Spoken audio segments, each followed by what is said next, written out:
Delhi liquor scam కేసులో BRS నాయకురాలు MLC కవిత పాత్ర ఏంటో క్షుణ్ణంగా వెల్లడించింది సీబీఐ.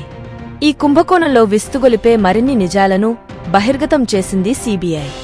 కవితే ఒక 100 కోట్లు చెల్లించినట్లు సీబీఐ కస్టడీ రిపోర్ట్లో పేర్కొంది. శరత్ చంద్రారెడ్డి కవిత జాగృతి సంస్థకు 80 లక్షల ముడుపులు చెల్లించినట్లు సీబీఐ తెలిపింది. డబ్బుల కోసం శరత్ చంద్రారెడ్డిని కవిత బెదిరించారని సీబీఐ వెల్లడించింది. ల్యాండ్ డీల్ చేసుకోకపోతే తెలంగాణలో బిజినెస్ ఎలా చేస్తావో చూస్తానని శరత్ చంద్రారెడ్డిని కవిత బెదిరించినట్లు కస్టడీ రిపోర్ట్లో పేర్కొన్నారు.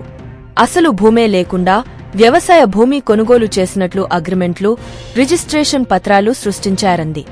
నకిలీ భూ విక్రయం పేరుతో శరత్ చంద్రారెడ్డి నుంచి 14 కోట్లు కవిత తీసుకున్నారని సీబీఐ ఆరోపించింది.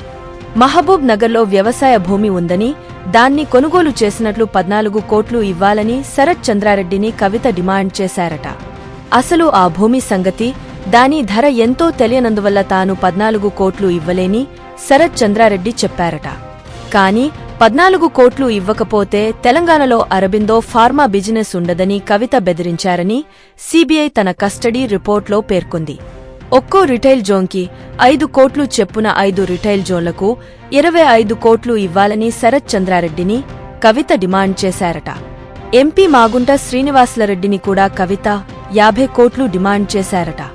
తన కుమారుడు మాగుంట రాఘవ ద్వారా కవితకు ఆయన 25 కోట్లు చెల్లించారని సీబీఐ ఆరోపించింది. కేజ్రీవాల్ అనుచరుడు విజయ్ నాయర్కి కవితే ఒక 100 కోట్లు చెల్లించారని సీబీఐ తెలిపింది.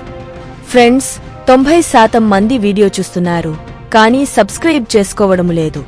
మా ఈ చిన్న ప్రయత్నంకు సపోర్ట్ చేయండి.